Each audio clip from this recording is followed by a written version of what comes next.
إن الحمد لله نحمده ونستعينه ونستغفره ونعوذ بالله من شرور أنفسنا ومن سيئات أعمالنا من يهد الله فلا مضل له ومن يضلل فلا هادي له أشهد أن لا إله إلا الله وحده لا شريك له وأشهد أن محمدا عبده ورسوله لا نبي ولا رسول بعده اللهم صل وسلم على حبيبنا وشفيعنا وإمامنا وقدوتنا محمد وعلى آله وصحبه وبارك وسلم تسليما كثيرا أما بعد فيا عباد الله أوصيكم وإياي بتقوى الله وطاعته لعلكم تفلحون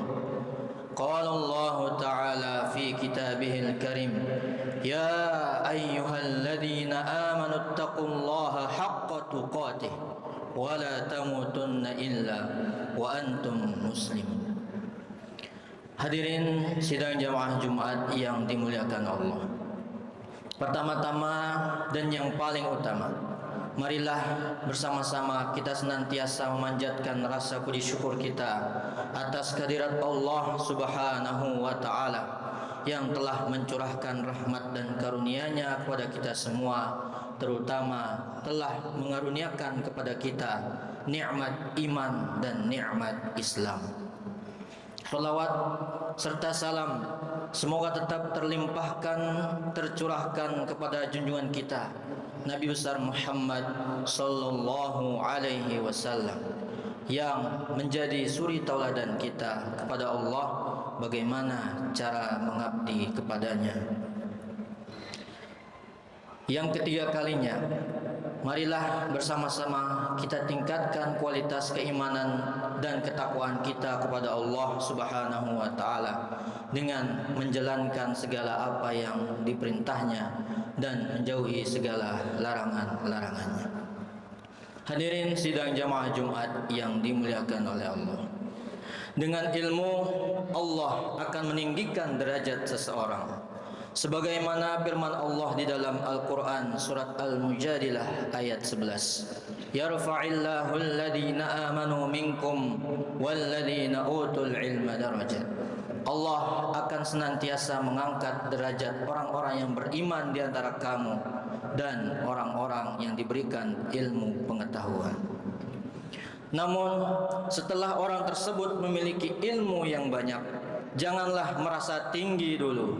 Janganlah dia merasa sombong, karena di atas ilmu ada yang lebih tinggi lagi, yaitu adab. Sebagaimana ungkapan yang begitu populer di tengah-tengah kita, al-adabu fauqal ilmi.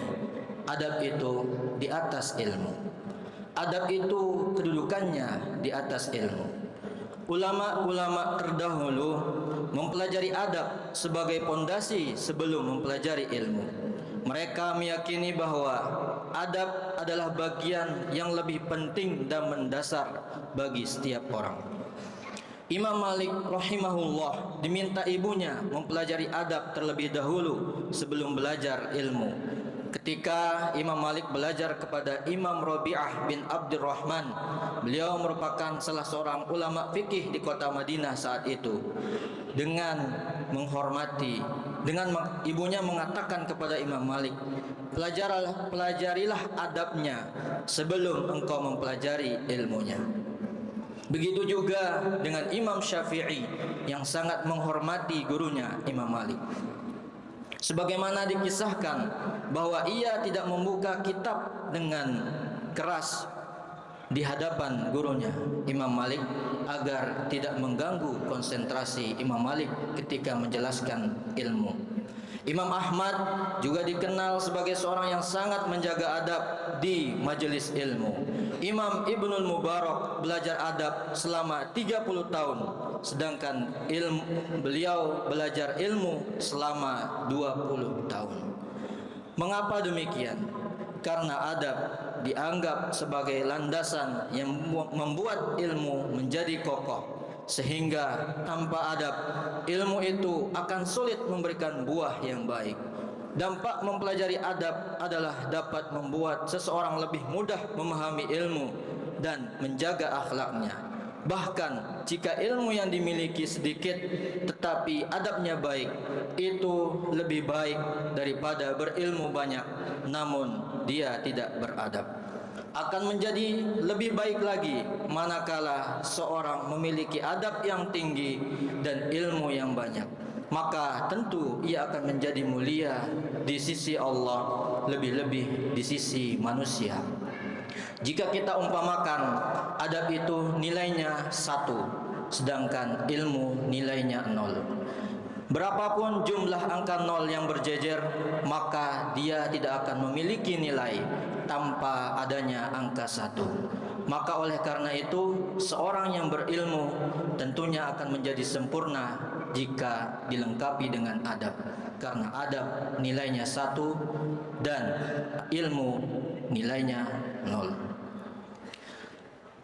Hadirin jamaah sidang Jumat yang dimuliakan oleh Allah, Imam Az-Zahabi berkata, yang kami nukil dari Imam Malik lebih banyak dalam hal adab dibanding ilmu. Imam Abu Hanifah lebih senang mempelajari kisah-kisah para ulama dibanding menguasai bab fikih. Karena dari situ beliau banyak mempelajari adab, sebagaimana ucapannya, kisah-kisah para ulama dan duduk bersama mereka lebih aku sukai, kata Imam Abu Hanifah, daripada menguasai beberapa bab-bab di dalam kitab fikih. Karena dalam kisah mereka diajarkan berbagai adab dan akhlak yang luhur.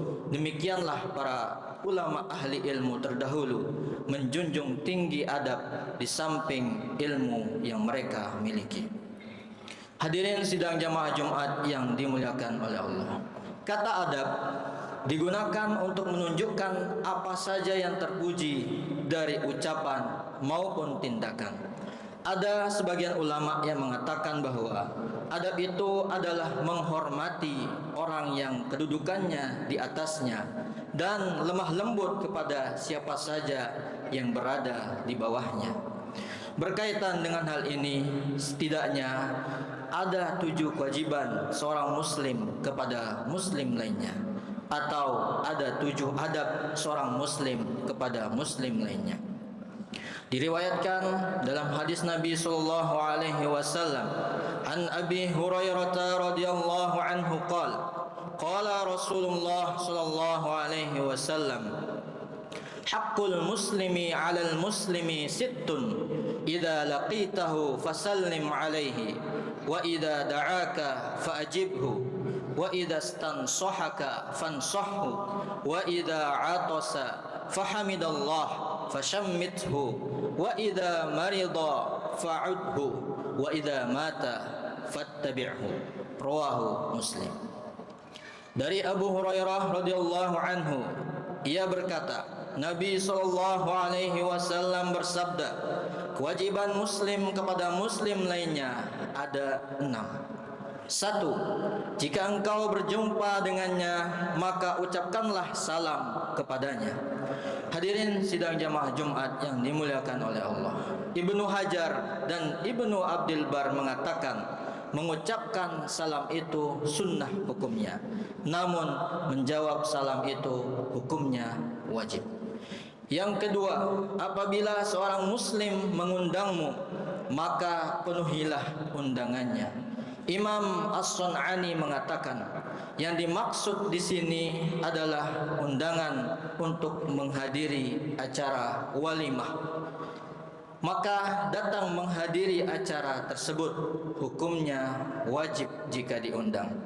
Selain undangan walimah, menurut Imam As-Sun'ani hukumnya adalah mandub, yaitu sunnah, berdasarkan hadis baginda Nabi sallallahu alaihi wasallam. Yang ketiga, jika seorang muslim meminta nasihat darimu, maka nasihatilah ia. Secara tekstual, hadis ini memberikan nasihat kepada ketika ada seorang yang meminta, maka hukumnya wajib memberikan nasihat kepadanya. Sedangkan jika memberikan nasihat ketika tidak diminta, menurut ulama adalah hukumnya sunnah atau mandub. Karena ini menunjukkan kepada kebaikan yang universal, yaitu al-khair, dan kebaikan yang sifatnya terbatas, yaitu al-ma'ruf, sesuai dengan adat yang berlaku di tempat itu, dan tentunya tidak melanggar batasan-batasan syariat.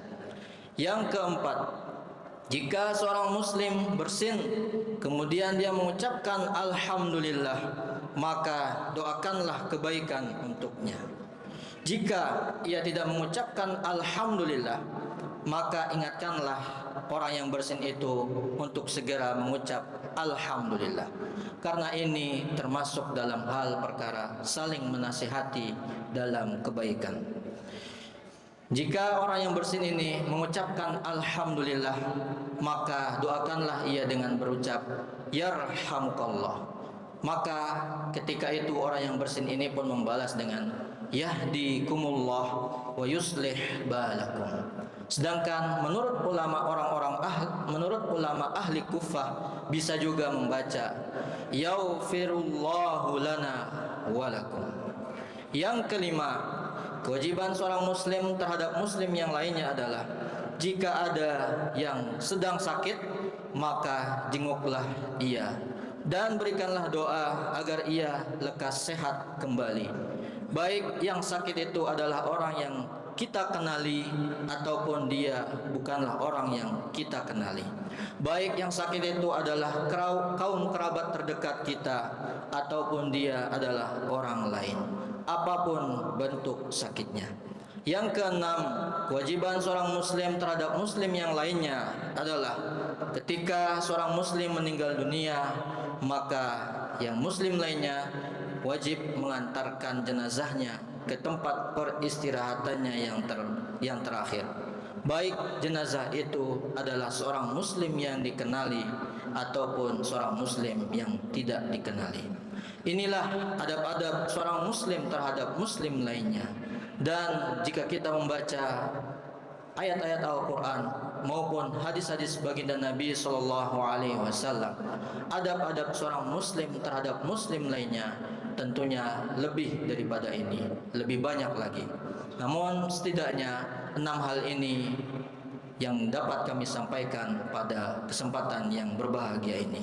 Mudah-mudahan Allah Subhanahu wa taala senantiasa membimbing kita kepada kebaikan dan takwa. Barakallahu li wa lakum fil Qur'anil azim wa nafa'ani wa iyyakum bima fihi minal ayati wadh-dhikril hakim wa taqabbala minni wa minkum tilawatahu innahu huwal ghafurur rahim. Aqulu qawli hadza wa astaghfiruh innahu huwal ghafurur rahim.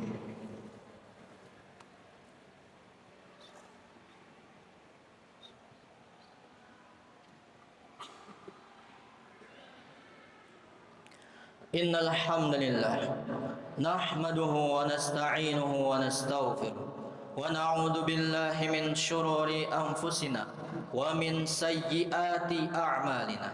May yahdihillahu fala mudilla lahu wa may yudlil fala hadiya lahu. Ashhadu an la ilaha illallah wahdahu la syarika lah wa ashhadu anna Muhammadan abduhu wa rasuluh la nabiyya wa la rasula ba'dah. Allahumma salli wa sallim ala habibina wa syafi'ina wa imamina wa qudwatina Muhammadin wa ala alihi wa sahbihi wa barik wa sallim tasliman katsira. Amma ba'du, fa ya ibadallah أوصيكم وإياي بتقوى الله وطاعته لعلكم تفلحون. قال الله تعالى في كتابه الكريم يا أيها الذين آمنوا اتقوا الله حق تقاته ولا تموتن إلا وأنتم مسلمون إن الله وملائكته يصلون على النبي يا أيها الذين آمنوا صلوا عليه وسلموا تسليما اللهم صل على محمد وعلى آل محمد كما صليت على إبراهيم وعلى آل إبراهيم إنك حميد مجيد اللهم بارك على محمد وعلى آل محمد كما باركت على إبراهيم وعلى آل إبراهيم إنك حميد مجيد اللهم اغفر للمسلمين والمسلمات والمؤمنين والمؤمنات الأحياء منهم والأموات إنك على كل شيء قريب مجيب الدعوات يا قاضي الحاجات يا رافع الدرجات يا معطي المسؤولات وارزقنا خيري الدنيا والآخرة واختم لنا حسن الخاتمة برحمتك يا أرحم الراحمين ربنا آتنا في الدنيا حسنة وفي الآخرة حسنة وقنا عذاب النار عباد الله إن الله يأمركم بالعدل والإحسان وإيتاء ذي القربى وينهى عن الفحشاء والمنكر والبغي يعظكم لعلكم تذكرون فاذكروا الله يذكركم واشكروه على نعمه يزدكم ولذكر الله أكبر أقم الصلاة الله